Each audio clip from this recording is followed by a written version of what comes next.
Welcome to the Pucks with Haggs podcast, a proud member of the CLNS Media Network. I'm your host, Joe Haggerty. You can find my work at joehaggerty.substack.com. Subscribe and get yourself a premium membership. Get all of my NHL and Bruins writing sent straight directly to your inbox. I also write columns 3 times a week for the Boston Sports Journal, and I do a weekly Q&A with all the subscribers over there. So subscribe to the Boston Sports Journal. Great content over there, not just Bruins, but also Patriots with Greg Bedard and Mike Giardi and a cast of thousands, doing a great job covering the Celtics playoffs right now. So check that out as well. I believe this is the 187th episode of the Pucks with Haggs podcast. So thank you, as always, for tuning in and listening. And let's welcome in our guest, longtime friend and colleague, Mick Colageo. Mick, please tell everybody where they can find your work. I read a blog called Rink Wrap, and I linked to it on X and Facebook on game nights. And so I'd been following the P. Bruins through the first 2 games of their second-round Calder Cup series, and also seasonal issues of the Hockey News. Very good. Check all of that stuff out from Mick's great hockey takes. Also, for those of you listening to this episode of the Pucks with Haggs podcast, we ask that you subscribe to the podcast, like and leave a review. And for those watching the show on CLNS and enjoying all this hockey talk, go ahead and hit that like button and subscribe to the Bruins Rinkside YouTube channel, where you can find our show, along with some other great Bruins content from fellow Bruins talkers like Conor Ryan and Evan Marinofski. Also, please make sure to turn on your notifications so you know the instant a new Pucks with Haggs podcast video drops on the interwebs. All right, Mick, let's get into it. First things first, let's talk about the draft lottery. The Bruins end up with the 7th overall pick in the 2025 NHL Draft, which is the worst pick that they could have gotten in the draft lottery. They had like a 14% chance of getting that pick. They get pushed down because the Islanders got bumped up and they got the number 1 overall pick. Your just thoughts on this? I mean, for me, this is like, the hits just keep on coming. This is a variation on the same theme for this entire Bruins season, where, the worst that could happen or the worst break that the Bruins could get happens for them. And it continues a string of, unfortunate bad luck and things not breaking the right way for them that we've seen most of this year. All right, so when the last game of the season, I think it was, they gave us this little gift. The ice cube trays. The fans got it. Okay. I have one up at my house in Maine making ice cubes for people up in Maine. It's awesome. So this morning, and I don't know how it worked now because the ice is melting. How poetic. But nothing has come easily for the Boston Bruins in 24-25. I'm pushing, and as I let go, it springs back into its spot. It just won't come out unless I take the thing and throw it against the wall. And it's like a groundhog that doesn't want to come out and means 6 more weeks of winter, Mick. Yeah, we won't have 6 more weeks of hockey, though. No. I will say, I agree with you. That ice cube tray, you got to push pretty hard on the ice cube things to get out. But they do have comes easily for the Bruins this year. They do have the cool spoked B when you actually get the ice cube out of the ice cube tray, I will say, Mick. I saw one of them. I kept battling for it because I needed to see that. Yeah. And hold it up to the sun just so I could make out the image. That's right. And it lasts for about 10 seconds before it melts up, but that's all right. It's been that kind of, that's kind of like that's symbolic of, that's the metaphor for after the trade deadline. Yeah, exactly. But just, your thoughts on the draft lottery, like everybody says it's rigged and it's fixed after seeing what happened last night. And obviously anytime a New York team gets the number 1 overall pick when they've got like, what was it, a 3% chance of getting it, there's going to be grumbling that the fix is in and something's going on and all this other stuff. That's part of the lottery. It's part of the chance that you take when you're in it. But the other part of that, Mick, that I would also say is the Bruins kind of, put themselves in a little bit more of a precarious position getting a higher pick when they got that point against New Jersey in the last game of the year. At that point, we knew that in the moment. I know. At that point, they should have been in full tank mode. It doesn't matter about the pride and the culture and all that stuff. For me, it doesn't.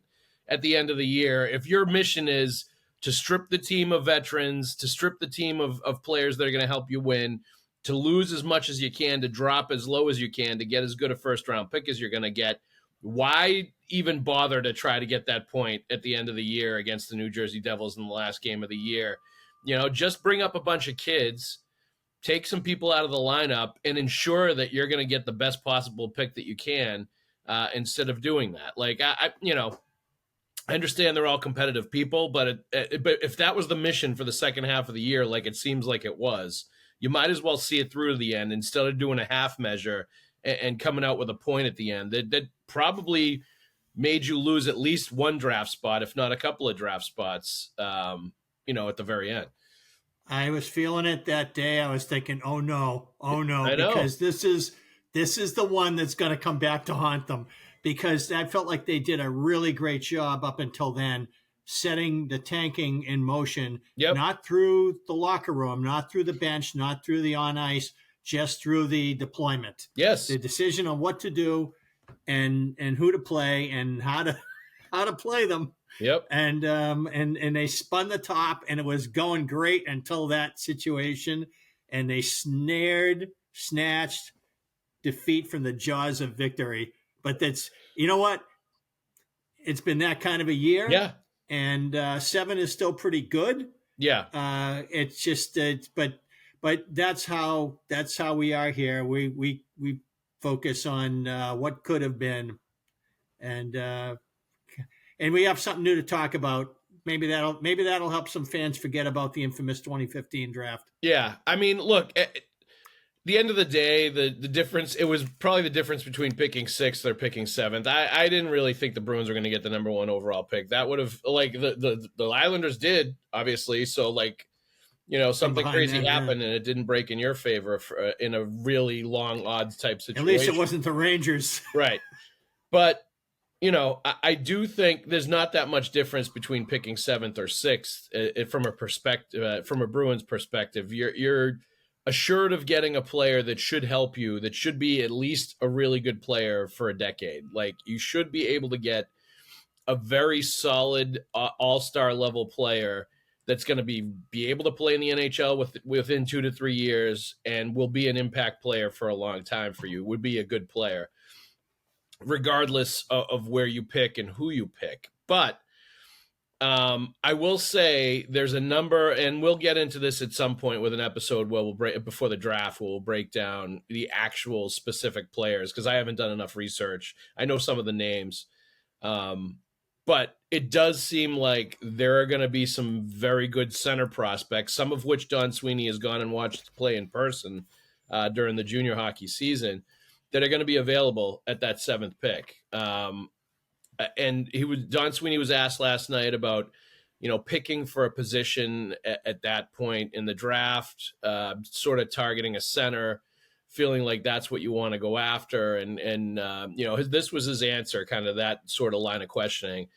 I don't think we're going to be anchored in, whether it's positionally. We're just trying to take the best player that has a chance to be the best player in the National Hockey League that he's capable of being. We always value the hockey sense. You always value skating. You always value how competitive a player is, and you try to take the best player that you possibly can. We're just in a position now where we're drafting in an area that we haven't been in for some time, and we expect to add an impact player. That's all well and good, but I really think they need to prioritize drafting the best center that's available at that position, just given the players that are going to be there, given the number of players, centers that are expected to be top 10 to 15, picks, talent-wise. And because it's such a position of need and continues to be for this team, where you really need to, and we've said this a lot, you really need to draft and develop your number 1 center. I don't think you're going to find him any other way except for actually finding him in a draft and developing him in your system and bringing him up with your team the way you want him to play. And doing it that way. And I feel like they have to take a center with that 7th overall pick, even if they don't get, the player exactly that they would have loved to have had. They're going to get somebody good there, and I think it needs to be a center. I think they won't really know until those first 6 choices are made, who goes off the board and how they feel about who's left in that position. If they have a consensus that there is a defenseman who is a more impactful player categorically than who's available at center or a wing, then I think it would be a mistake to take the center at that point. If they have a consensus that the better player is another position, even if it's a goalie. Yeah. I just think that they got to take the. But if the opinions are divided and it's this much difference and it's almost an eeny meeny miny mo, then yeah, I think that's where it'll lean. It's a little like the Montreal Canadiens and French Canadian players. Yeah, it's kind of like if all things are equal, then that becomes a tiebreaker. But they'll know when they get there what they think about the players that are in front of them. And I don't think they're going to leave a 4-star defenseman on the table to take a 3-star center. I don't think they will. PrizePicks is the largest daily fantasy sports platform in North America and the easiest and most exciting way to play daily fantasy sports. Join over 10 million users and get started today. Instead of battling thousands of other players that could be pros or sharks, you simply pick more or less than on 2 to 6 player stat projections, and you watch the winnings roll right in. It is fun. It is super simple. PrizePicks is the best place to win cash while watching sports. Join over 10 million users and sign up today. On PrizePicks, you can mix and match player projections from different sports. Combine your favorite hockey player with players from baseball, basketball, esports, and so much more. Here's some picks for this week. Matthew Tkachuk, more than 0.5 goals per game. Alexander Barkov, more than 20.25 minutes time on ice. Sam Bennett, more than 3.5 hits. You can now win up to 1,000 times your money on PrizePicks. They also offer Venmo, MasterCard, and Apple Pay for quick and easy deposits into your account this sports season. Download the PrizePicks app today and use the code CLNS and get $50 instantly when you play $5. That's code CLNS on PrizePicks to get $50 instantly when you play $5. You don't even need to win to receive the $50 bonus. It's guaranteed. PrizePicks, run your game. Mick, I'm going to make you one very strong prediction right now that I think is 100% true. If they take a goalie with the number 7 overall pick, there's going to be blood in the streets of Boston. You heard it here first. That is not happening. There is going to be no consensus where a goalie is going to be taken there. Yeah, that's probably a fair assessment. I think what you say, obviously what you say is true. And look, investing in a defenseman at that spot could be really wise if it's a game-changing kind of defenseman. If you're talking about like a guy that you think is a number 1. A few years from now that could come in and be a workhorse and be your next real Norris Trophy caliber candidate kind of guy that's going to take the reins from Charlie McAvoy at some point. Like I think you, or if you think Cam Neely is there and at 7. Yeah, Maybe he would have it would have to be that kind of a player. Like the only way I'm going that high with a winger is if it's a big power forward, mean. It's got to be somebody to salivate over. Yeah, like a Brady Tkachuk type player in this day. Exactly. And age, you know what I mean? Like if somebody like that is there, yes, I would do it. But like outside of that kind of player being available at the wing, and outside of like a stud defenseman dropping to you at 7, I really think they need to take a center. With that pick. But like you're right, you won't know the landscape until all the other picks are made and you see who's available. And it seems like then we won't know for 3 years how that shakes out. Yeah, and it seems like for the last few years anyway, the Bruins have had a guy in mind that they want to take, and it gets taken from them like right before they pick. Also, I've seen that. I think that's happened to them a few times. I think that happened last year with Dean Latorno. I think they wanted that other kid, Cole Bodwin, I think his name is, and he looks like a really good player, and he's a center. And he got somebody traded to pick right before the Bruins. I forget who it was, and took him. And like that, that happens in the draft, right? Like, what can you do? But like that's you got to make sure you believe in your plan B, because if you're capable of taking a Bergeron and a Krejci and a Brandon Carlo in the second round. If you're capable of getting quality core NHL players, and in fact, in the case of Bergeron and Krejci, you got guys who form the spinal cord of a decade-long cup contender. Yep. So if you can have that result at that point, then you can also pick at 7. You can also pick late in the first round. You have to just decide what it is you're going for, and be on and have a really solid plan B. Cam alluded to that. Yeah. Donnie being in an unfair position in 15 Yeah. with not being in a position to have a situation that they really should have called timeout and huddled. Well, I think it wasn't just Donnie. I think it was all of them. I think it was the entire organization, because they had just switched over, was in a tough position. And it was like a perfect storm of stuff happening, where they wanted to trade up and they couldn't, and things started moving fast on them. Yeah. And I mean, I don't think Zach Senyshyn is your first round pick, if that is the case. Obviously they felt they had one to burn because they figured they had two sure things. Right. But not in that draft. There was a lot of talent that you could have taken with that pick that they passed over. All right. So 7th overall pick. What's your confidence level with this Bruins group that they're gonna take a good player with that pick, that it's not going to be a miss, that it's going to be a hit, just given some of the players we've seen them take, some of the players that have been taken like right afterwards, that turned out to be better players. But to Don Sweeney's point, they have not picked this high in a long time. So the percentages go way up as far as like hitting on this pick when you're picking 7th overall. Yeah. Hey, look, in 2015, the New Jersey Devils had the 6th overall pick, and they took Pavel Zacha. Yep. Pavel Zacha was a meandering prospect who a little flash and dash here and there, but wasn't really impacting their team. And they needed somebody who could plug and play and feel like they could help them win right now. And they identified Eric Haula as that guy whom the Bruins had signed in free agency. And they were able to get Pavel Zacha and bring out the best of Pavel Zacha, who has been a very good player for them. So is he a superstar in the NHL? No, but he's a big body with a beautiful skater who really has a lot of effort in his game. And he's been able to function as a left winger and as a center for them, and be an important player for them, especially during hard times. Yep. So to me, you look at a kid like him and you stand in front of him and you talk to him and you say, man, this guy could be a great, great hockey player. Yep. Well, it doesn't always unfold for everybody the same way. So I think the 18-year-olds is really hard.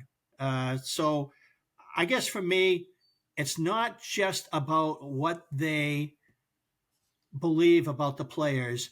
For me, it's about philosophy and whether or not they're going to try to hit home runs by going a little bit off the board. I don't mean way off the board. I mean just a tiny bit off the board by saying, look, this guy wasn't playing junior A, or this guy wasn't playing NCAA. He was playing this. I felt like last year's picks had a lot of asterisks next to them in terms of what level of hockey the players were playing at. Yep. And they projected. So I felt like what they did was they tried to steal spots by identifying players that they thought could punch above the weight of their prior context. Yep. Where they've been playing, their prior platform. And time will tell whether they were right about some of these guys, starting with Dean Letourneau. Time will tell. I hope they don't do that with a number 7. I hope they stay right in the middle and not try to be the smartest guy in the room, and just be one of the smart guys in the room and go with somebody that is a consensus player in that position. If they believe it too. Yep. If they feel strongly about somebody else, then they do. And then it brings something to the table that, is high ceiling. You know what I mean? That's like that is going to be, it's something you're not going to get with a guy you would pick with the 25th pick or the 30th pick. That's why they're top 10 picks, is because they're bringing something to the table that flashes like star player that you really think is going to play at the NHL level. All right, let's go through like just some of these 7th overall picks. 2023, it was Michkov was the 7th overall pick, and then Ryan Leonard was the 8th overall pick. So you're talking about that spot, like two really good players that got picked there, 7 and 8. That are now in the NHL. Kevin Korchinski, the Blackhawks defenseman, picked in 2022. 2021, let's see. 7th overall, William Eklund by the Sharks. 2020. Let's see. Alexander Holtz from the Devils. Jack Quinn right after that at 8. Marco Rossi at 9. Cole Perfetti at 10. So you're talking about some pretty good players there. Let's see. What year is that? I think that was 2019. All right, so by 25, those players should be impactful. Yeah, 2018. Quinn Hughes. It's the number 7 overall. Look at that. Hey, Ray Bork went 8. Yeah, and I mean, that's the kind of defenseman like you're talking about, Mick. If that type of defenseman is available to you at the 7th overall pick, you're right. You've got to do what you need to do. Evan Bouchard was the 10th overall pick. Adam Boquist, 8th overall. Oliver Wahlstrom, 11th overall that year. 2017. Let's see. Elias Anderson from the Rangers. Casey Middlestat was 8th overall. Cody Glass, 6th overall. Owen Tippett, 10th overall. Rasmussen, 9th. So, again, Gabe Velarde, Natchez. Again, those all really good players right there. That was 12th overall, Natchez. Nick Suzuki, 13th. So you're talking about like a bunch of, any of those players obviously would be huge help. Let's see what we got. Let's go one more. 2016. I love a Tom Wilson type of player. Yeah. No, of course. Clayton Keller, 7th overall. Matthew Tkachuk, 6. Alex Nylander, there's a miss, 8. Sergachev, 9. So, yeah. He was a really impactful player for Tampa before the injuries. Yep. So you're talking, I mean, there's some misses in there. There's some players that didn't make it, obviously, even in those around those picks. But for the most part, all the names that you see around the 7th overall pick before and afterwards are, excellent players. So that's the type of player that they're looking at, that they want to get. Yeah, and we'll see how that goes. All right, let's take a break in the action, Mick. Just to let everybody know, for those of you listening to this episode of the Pucks with Haggs podcast, we ask that you subscribe to the podcast, like, and leave a review. And for those watching the show on CLNS and enjoying all of this good hockey talk, go ahead and hit that like button and subscribe to the Bruins Rinkside YouTube channel, where you can find our show and a lot of other great Bruins content with fellow Bruins talkers like Conor Ryan and Evan Marinofski. Also, please make sure to turn on your notifications so you know the instant a new Pucks with Haggs video drops on the interwebs. All right. Providence Bruins, I was there with you, Mick, on Sunday night to watch Game 2. They are down 0-2 in the series. They haven't scored a goal, and I think Mark Diver had tallied it up, over 111 minutes of hockey in the playoffs in this series. They lost 5-1 in Game 1. They lost 2-0 in Game 2. They had a third period rush in Game 2, no doubt about it, where they were trying to score a goal and tie it up, or get back into it, and there was urgency there. But Oliver Wahlstrom scored a goal in Game 1 in the first period, after they had given up 2 goals very early in the first game. And basically they've played catch-up hockey throughout this series against a really good Charlotte team, and having a hard time getting things going. Where is it? Oh, it's over here. This was from Ryan Muginel after the game when we were talking to him, Mick. You remember this. I had a great talk with Chris Kelly today, and he's a guy that's won a lot. He's won a Stanley Cup. He was at the game the other night, and there were things he saw that we addressed that were bleeding into our game. But the thing he said to me is that in the regular season, you earn a paycheck, and the playoffs are about your reputation. That was the message to the guys today. We want to see you play in meaningful games, and we want to see you play like a man. You're going to get hooked, and you're going to get bumped, and you've got to fight through it. Some guys fought through it, and some guys didn't. That's about being a pro and just being a man and playing like a man. Now, I will tell you, Mick, I love that Ryan Mougenel has to say here. And I love that he, like, whatever he actually said to challenge his players, he was telling us exactly what he said, or, you know, a close proximity to it after the game. I've had similar conversations to this with my 11-year-olds when they're bitching about the refs and they're complaining about calls that didn't happen, and they stop playing the game and they're like whining and taking themselves out of the game instead of playing through the stuff that's going to happen when other kids are doing stuff or other players are doing stuff to you on the ice, that you just have to play through it. And it's crazy to me on one level that is something that continues to be a common thread when they're professionals and when they're playing in these kind of series and these kind of things still happen. And it's still like the same things where they, you know, they take themselves out of the game, or, you know, it was a legit like interference call that should have been called against Matt Poitras, no doubt about it. He just got clubbed and thrown into the boards when the puck wasn't on his stick and he not really near him. It was more like they were going to go chase after the puck, and the guy just threw him into the boards.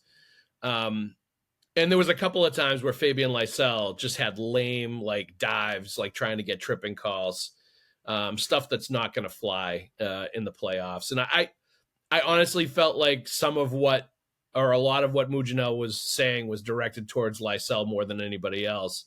He's a guy that has 1 point in 5 playoff games, has been really invisible in most of these games. And like I said, he flopped a couple times in game 2 trying to get a tripping call in a hard-checking, intense, physical atmosphere in the Calder Cup playoffs, which it absolutely is at the AHL level. And you're also talking about NHL talent on the other team. Jesse Puljujärvi, and was it Rasmus Asplund, I think his name is. He's played in the NHL a few seasons. Capo Kakkonen was the goalie. He's logged plenty of NHL time. So you're talking about a challenging atmosphere. And it was interesting to me that Ryan Mougenel felt like he had to really challenge his players after that game to show up more and play like a man, which is about as challenging as it gets for anybody that's a hockey player. It was very disappointing for him because game 1 was worse. Yeah. Game 2, after game 1, we spoke to Michael Callahan, and he said, I don't think we matched their compete level. I think we have a problem with our compete. We need to compete harder. Mooj comes out and talks to us after Callahan, and he says, Callie said that? Excuse me. He says, well, if Callahan said that, then it's probably true. That we did not compete hard enough. If Callahan's saying it, it's probably true. He loves Callahan. And so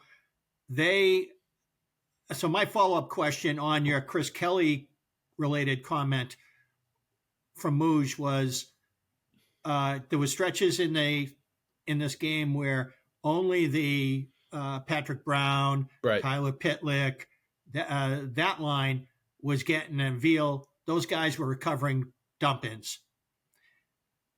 There were stretches where those were the only guys who were recovering dump-ins, maybe Tufte. Yeah. And I don't think he said Tufte. He did not. I didn't mention him. No, I know, but I'm saying I don't think Tufte. I wouldn't put Tufte, though. I watched that game. I wouldn't put Tufte in the category with those other guys. No, I wouldn't either. But I felt like maybe he was better than some of the others. But my point is that what do they need to do better in order to recover some of those dumps? And he said it's real simple. You have to decide to be first. It takes courage to be first. He says, and right now, we're not doing it. Yep. And until we decide to do that, we're not going to get the pucks. We're not going to score. And so he was clearly really disappointed. Game 1, it's a new series. It's a tougher opponent. This is a tougher series. Now they know. Come to game 2, and this happens, and he's like, no. We were maybe better, but not better like we need to be better. Yeah. And so we're going to find out in game 3 whether this team, whether the young players on this team will have a response to those remarks. Because, and he said, you'll know, they'll get in. If you get in first on a dump, get to the puck first. That's what takes courage. If you see that, then it's happening. If we don't, if they back off. I remember the 95 Bruins Devils series at Boston Garden, the last series at Boston Garden. First 2 shifts of game 1, Puck goes down one end, the Bruins jumped out of the way. Puck goes down the other end, the Bruins jumped out of the way. My heart sank. And naturally, they got blown out those first two games. They won game 3 in the Meadowlands.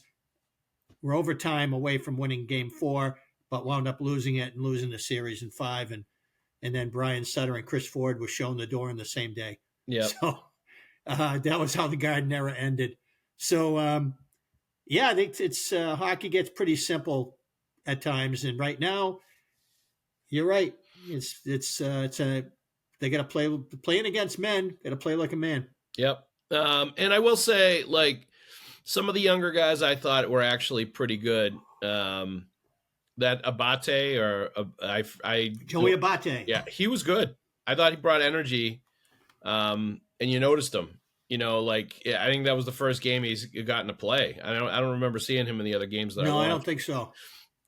Interesting that Oliver Wahlstrom did not play. I didn't know that he was hurt, and he scored a goal, the only goal in game 1. Yeah. But he was not in there in game 2. Dans Lakmelis left the team and has gone to play for Latvia in the World Championships. I thought that was interesting, but like he looked over his head, honestly, in the playoffs. He looked like he was not quite ready for that either. I also think the Bruins want to keep his experience as enriched as they can, and sending him over there to do that, I think, is probably, they're looking after him and his development in a big picture. Especially after watching his performance in some of those AHL playoff games. He looked like he was not quite ready for that level. Although let's face it, the AHL is kind of savage. Yeah, it is. And I don't think he was quite all the way there yet. It gets a little like 80s NHL. After racking up some points in the last meaningless, half dozen games of the season and building up his confidence. I think once he got to the postseason and saw bodies flying everywhere and men going after each other, it was a little it's intimidating, a little different. So, but he, acquitted himself well towards the end of the AHL season after signing from UMass. So that's good. And I will say Matt Patra, I guess he was a -4 in game 1. I did not see game 1 and he was not good. I thought he was pretty good in game 2. I thought he was competitive, physical. He got a penalty at one point for a leg on leg hit that was a hard, looked like a hip check to me, but he looked like he was competing extremely hard, and he was definitely, again, noticeable creating offensive opportunities. Had I think he led them with 4 shots on net. I thought he was a good player for them. But yeah, across the board, they need to be a lot better against a much better team, a good Charlotte team, if they're going to extend the series. It's going to be tough to do. They lost both games in Providence, and now, given that awesome AHL playoff schedule, they're in Charlotte for the next 3 games in a best-of-5 series. So it'll be. I doubt we'll see another Providence Bruins game this season, Mick, given the circumstances involved. You just never know, but hard to imagine at this point. Yeah. They look like their skilled players are developing their skills, whereas Charlotte's skilled players look like they're polished skilled players. They're more of the Chris Bork kind of player. Yeah, and I could see them winning a game and extending the series, at least getting to 4 games or something like that. But it's going to be hard for them to win 3 in a row. They have more Vinny Lettieri's on their team. Yeah, definitely. All right. Another thing to talk about here that I think that we definitely should talk about. While we were at that Providence Bruins game, Game 7, Winnipeg Jets, St. Louis Blues was going on. The Blues were winning 3-1 for most of the game. We thought it was all wrapped up. And then all of a sudden, when we were downstairs, we were hearing, waiting to talk to Mooj and Matt Patra, hearing that, Winnipeg scored once, 6-on-5, and then they tied the game in the closing seconds, 6-on-5, and then they end up winning it in double overtime. Happens again to Jim Montgomery. Again. Game 7, 6-on-5 situation, gives up a last-second goal. The St. Louis Blues led the NHL in goals allowed, 6-on-5. That was also a huge problem for the Boston Bruins when Jim Montgomery was the coach here last year and this year, and basically through his entire tenure here. this is part of the reason why Jim Montgomery and the Bruins wavered on giving him a big money contract and keeping him in Boston as the head coach. Is he's got a very checkered playoff body of work at this point as an NHL head coach. And there are some things that are constant issues with his teams that don't get fixed. The 6-on-5 thing, some of it's personnel, obviously, but it feels like it's more than that. It feels like it's, what he's teaching and coaching the players to do. And it's probably a little bit of them picking up on his mindset or his emotion level or whatever he's bringing to the table, composure wise, at the end of these games, that they're taking on that personality. I think there's some of that involved too. I really do. And there's more, like obviously he had the problems with too many men on the ice and bench management, and there were things going on at points. And I think he got outmaneuvered big time by Paul Maurice in those 2 series against the Florida Panthers. But like, that's a really big issue that seems like a constant problem with Montgomery. And as much as people want to point to him as, this great coach that the Bruins let go, I've said very consistently that guy has flaws as a coach, and I'm not sure he's as good as other people think he is as a hockey coach. I think he's a good coach. I think he's a good person, but I don't think he's one of the great NHL coaches. I really don't. I think general managers tend to look at coaches based on what it looks like when their teams are playing well. Yeah. And say, that's what we need to be. And Monty's puck support system, short passes, yep, crowding areas in his own zone in order to make sure that he denies turnover attempts, and breakouts as a result. And then he's a puck possession going into zone entry. He's a puck possession guy. The downside of that, as I recall from the Bruins, and I feel like I haven't watched enough of the Blues to know, but I know that they have more finesse guys than they did when they beat the Bruins 6 years ago. Yeah. So it's more of a team that's more tailor-made to Monty's style. Yep. And I think if he's playing this kind of possession game, I think what that does is it makes it so that you don't dump the puck too often. When you don't dump the puck too often, you don't hit puck retrieving defensemen too often. If you don't hit puck retrieving defensemen too often, those defensemen are fresher late in a playoff series. Yeah. Brandon Montour torched the Boston Bruins with Bobrovsky out of the net to send Game 7 of the 23 series into overtime. Yep. He should have been limping up the ice with that puck if he was even in the game. The 2010 to 2014 Boston Bruins would have destroyed him over the course of 7 games. No, every series, Milan Lucic would smoke somebody in the corner repeatedly, the first few games of a playoff series. And like just the meat tenderizer, as Biz likes to call it, where you're tenderizing the meat on the defenseman and just blowing them up early in the series to make sure what you're talking about happens. Smart dumps, big hits, wear them down, grind out the series, gets to Game 7. Yeah, in 2011, PK Subban came very close to winning the game in overtime, and he's a guy that you would have wanted to target to slow down in that way. So it's not an exact science, but I do feel like that part of Boston's game was necessary to win in 23, and it only appeared for a short stretch, and not anymore in the Mark Messier, Glenn Murray kind of way, where you're not so much going for the big hit, but because you're coming in with such sudden swooping force that you cause the anxiety and the panic and the turnover, even if you're not coming with your elbows high and aiming to knock somebody through the glass, you're coming in with ferocity. And I felt like that aspect of the Bruins game never really materialized to the level that it needed to be in order to win a series. And you let a more physical team off the mat, and they come back and they beat you. Now the Blues, obviously, this was a different kind of a series that they came back and looked like they were going to be the team to walk away with it in Game 7, and in a scenario that is eerily reminds me of May 10th, 1979, the fateful Game 7 against the Montreal Canadiens, where the Bruins led 3-1 in the second period. 2 goals by Rick Middleton, 2 goals by Wayne Cashman. They had a late lead. They got scored on because of the too many men, infamous too many men on the ice penalty, and lost it to when Yvon Lambert scored in overtime. And that was the most heartbreaking defeat. And most bald and gray-haired Bruins fans, for those of us who still can remember anything, we remember that. So, Yep. But I feel like there's a forechecking and wear down the defenseman element that Monty's system doesn't promote. Now, the Red Wings were legendary in their era, playing a puck possession game. But then again, they had incredible talent.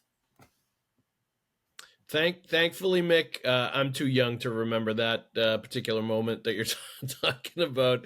You've seen the pictures. My only sports memory from that era is Bucky Dent hitting the home run. That's it. That's the only thing I have any memory of from that era of Boston sports history. And my dad was at that game, by the way. The Bucky Dent game? Yes. He was sitting with his brother, my uncle, his brother. They were sitting on one of those signs at the top of it across the street from the Green Monster that like overlooks the Green Monster down into the park. Yeah. One of those like big billboardy signs that was like across the street. The Three Monks or something like that. And I guess they lasted about like 3 innings before like their posterior started to like get so uncomfortable that they had to, and I think they got a little scared sitting up on top of one of those things too, that they finally broke down and paid a scalper to get tickets to get into the park. Yeah, I think he has a homered off of Guidry in the first inning. Yeah, the right field foul pole. Yeah, and my dad says he infamously started the MVP chant for Jim Rice when he was coming up to the plate during that game too. So he's got a lot of moments in that game in history. But that's the only thing that I remember from that like late 70s. Like 1979-ish, 78, whatever it was. Yeah, and Red Sox-Yankee hatred was at a high then because right after they had that year in 75 when they renovated Yankee Stadium and played their home games at Shea, and then they came back in 76, and the Red Sox had just gone to the World Series and lost in 7 to the Reds. And so now they're playing the Yankees, who are now a really good team, and they had that big brawl with Bill Lee and Craig Nettles at Yankee Stadium. And Mickey Rivers was on that team. And It just that's when Red Sox Yankees got really nasty was around them. And it was when I was a little kid. The Yankees were like this yesteryear team that was still trying to hold it together and really weren't very good anymore. The Red Sox hadn't really gotten good, but they had some great players in place, and there was no hatred there. But by the time we got to the 70s, yes, there was hatred. Oh yeah. Great point in the rivalry. All right, we've got a question here from CRibs91. This is from actually the Boston Sports Journal Q&A that I do every week. He says 2 questions. It feels like management has emphasized wanting to add on the wings. Brought it up in the end of year press conference. Do you think they believe wing is more of a pressing need than center?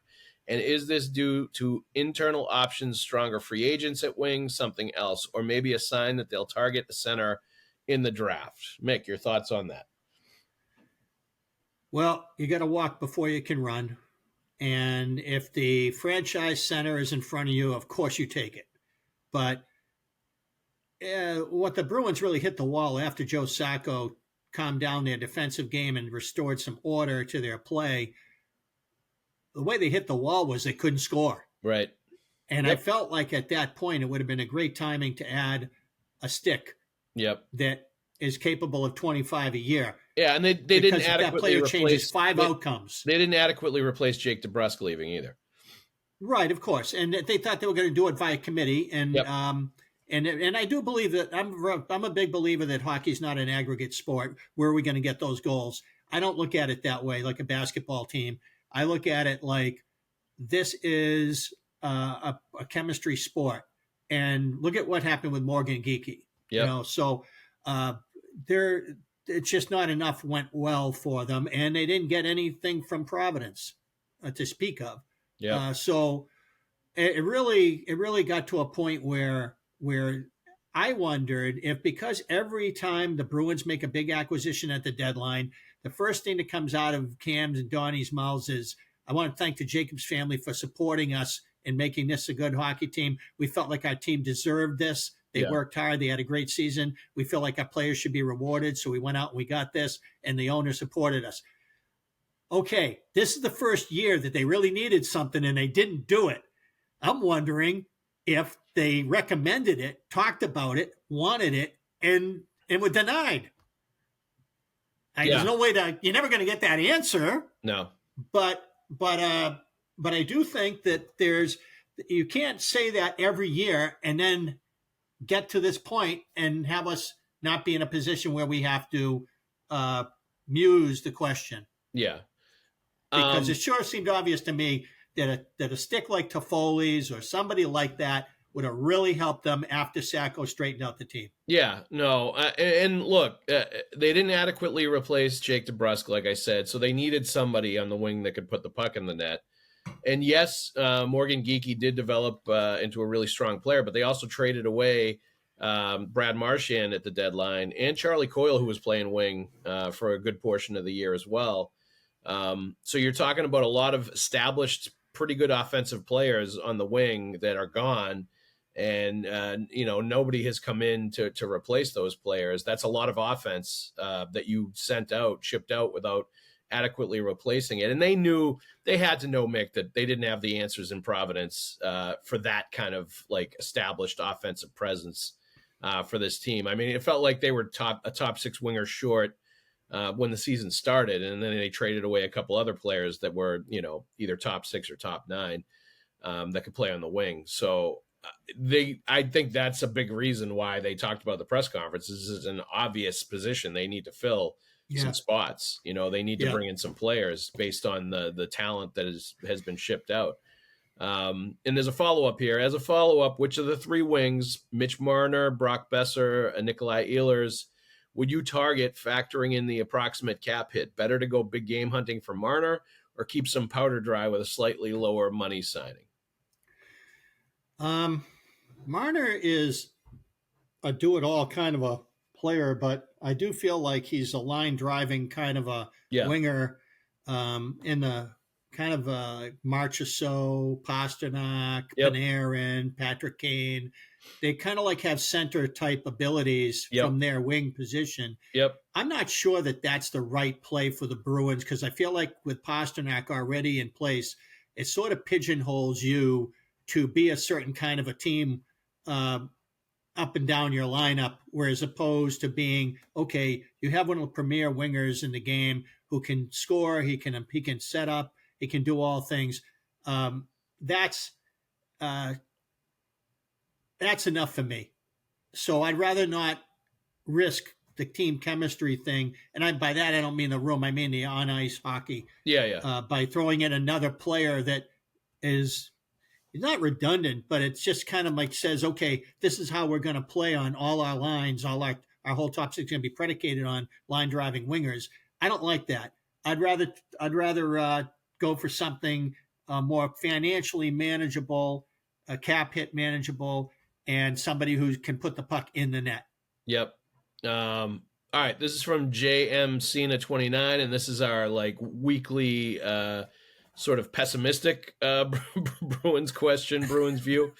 Can't wait. The LA Kings get it. Even making the playoffs wasn't enough. Another failure in the first round, and their GM is out. If only the Bees had the stones to toss Teflon Donnie. Does anyone really believe he will make the most of the seventh pick? Does anyone believe he will make the most of the players in Providence? And does anyone believe that a serious coaching candidate would want to come here only to be scapegoated for Teflon Donnie's repeated ineptitude? We are living in dark days, Bruins fans. At least we got payday sway for 7 more years. Mick, your thoughts? I have philosophical issues with the lack of physicality on the best Boston teams that Don Sweeney has managed up. Yeah. So I don't want to be taken as a defense attorney here. Yep. I have my own stuff. And I would want more ferocity on the forecheck. I would want more power forwards. I would want more mean and nasty, even at the expense of, I like Taylor Hall. To me, it's like a modern day Bobby Hull, minus some of the production. But I would not have gone after him. I would not have gone after Rick Nash. What I wanted was more. I wanted more.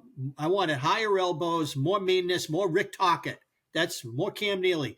That's more what I wanted. And I felt like that's what the Bruins have missed when they've been at their best.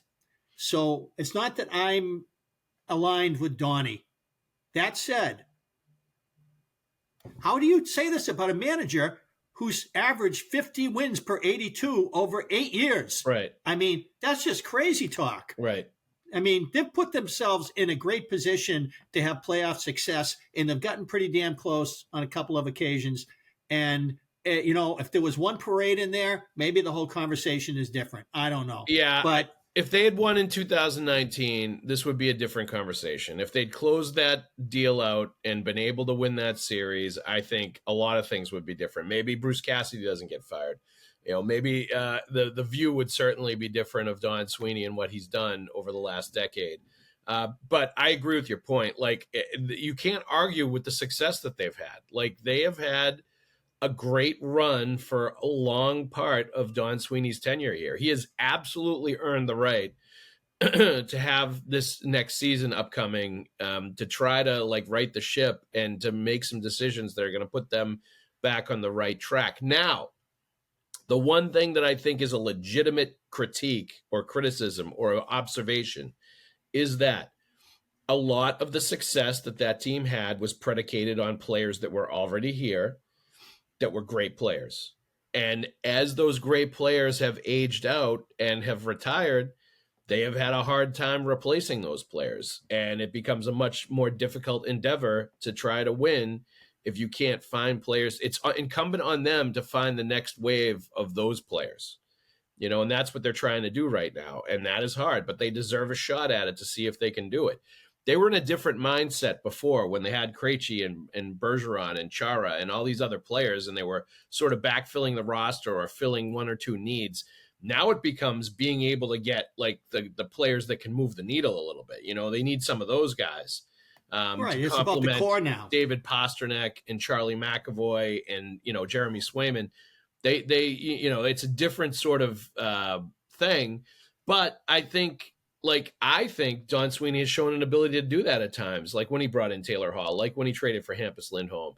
I think Rick Nash was the right move. It just didn't work out because he wasn't healthy enough, and maybe that should have been part of the consideration, especially with all the stuff they gave up. But they were going for it, and I don't blame them there. I understand the thinking. Well, my problem there was that Ryan McDonough was also offloaded by the Rangers, and they let him come into the division, and they let Tampa complete their big three, and that changed the landscape of the league. Yep. And to me, he would have been the perfect bridge between Chara and McAvoy. Yeah, the big thing for me now, Mick, is that they just have to do this right. This has to be. There can't be any mistakes here. There are gaffes or, mistakes that in hindsight didn't work out or weren't a great decision. They need to all be great decisions here. What they're going to do with trades, what they're going to do with free agency, the pick at 7th overall, all these things have to be on point. And they're in that position. There can't be any mistakes, or some of this criticism is going to start have a lot more teeth to it.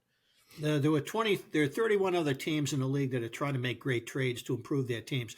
I think Don Sweeney's been one of the best in the league at identifying players who fall below the radar and bringing them to the Bruins and getting out of them the best part of their career or a better version of those players. Pavel Zacha is one of those guys. Hampus Lindholm's one of those guys. Morgan Geeky's one of those guys. He's been great at that part of it. That's really been the best ability that he's shown as a general manager, in my opinion. Elias Lindholm, we'll see. This year, I'm kind of looking at it kind of like I look at a lot of guys during the Dave Lewis year. I feel like this was sort of the Dave Lewis year. It just was too much that went wrong, and I feel like we'll get a much better idea of what Elias Lindholm can do for them next season. He obviously played better down the stretch, but then again, the hockey didn't mean anything. So there's that. But they got to identify a center iceman for the core, and Elias Lindholm is the first serious swing at that. Poitras is in the draft. Letourneau's in the draft. Zacha was brought over here from New Jersey as a study Bergeron when he's out there, play with Krejci, and then move Zacha to the middle. And he's played a serious chunk of the last 2 seasons at center, but both times did not finish the season at center. So not sure what's going on quite there and what Zacha's future is as a center with the Bruins. Probably not right now. So they're trying to find and identify and figure that out. Even Morgan Geekie wound up playing second line center against the Panthers in the 24 playoffs. So I feel like they've really been trying like hell to get this figured out. Casey Middlestat, obvious skills, drafted in the top 10. Can the Bruins make him the next guy that they bring a better version of that would be meaningful to his career as he gets into his prime years? That's a big one. It is. And one more question here real quick, Mick. Why is nobody talking about Brock Nelson? And that is from Dwayne Dzak. What do you think about Brock Nelson as an option? I actually did talk about him, so I guess I'm a nobody. I think Brock Nelson's been a hell of a player. Yep. I thought that, and Berge gets banged up at the end of seasons, so I know that has a factor there. But I thought Brock Nelson outplayed him in the 21 series. Yep. And now it's the next series for Brock Nelson. He's going to be in his mid-30s, and it's going to be 5 years after that. Right. So how much does Brock Nelson have left? And yes.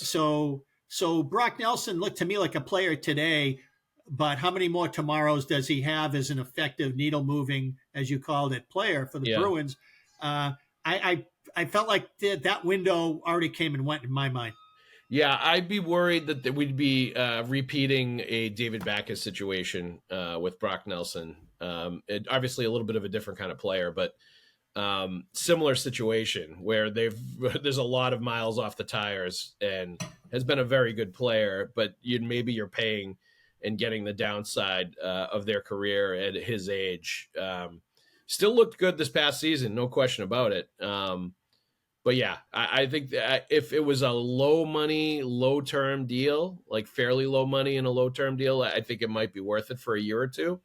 But anything beyond that, it was like my reaction when they signed David Backes. I remember Bob McKenzie was on Trade Center, and on TSN, and he had talked about it being a 1-year deal at first. And I was like, oh, that's a great signing. That makes a lot of sense. And then it turned into like whatever it was, 3 years, like huge money. And I was like, oh, that is not as good. That's not what you're looking for. It's kind of like what Bob Ryan told me about Dominique Wilkins. Yeah, exactly. Yeah. Exactly. Yeah. All right, Mick, thank you very much for joining us. Let's also thank all of you who are listening to this episode of the Pucks with Haggs podcast. We ask you to subscribe to the podcast, like and leave a review. And for those watching the show on CLNS and enjoying all of this hockey talk, go ahead and hit that like button and subscribe to the Bruins Ringside YouTube channel, where you can find our show and a lot of other great Bruins content with fellow Bruins talkers like Conor Ryan and Evan Marinofski. Also, please make sure to turn on your notifications so you know the instant a new Pucks with Haggs podcast video drops on the interwebs. Mick, thanks for joining us, my friend. This is a record length podcast for me on the Pucks with Haggs. Well, I thank you for being here to break records, Mick. That's why we bring you on board, to break records and to bring Bruin props to the table. So thank you very much. Pull my pants up one leg at a time. That's right. Just like Bruce Dickinson with his cowbell. Cock of the walk, baby. Everybody else out there, thank you for listening. We'll see you at the rink.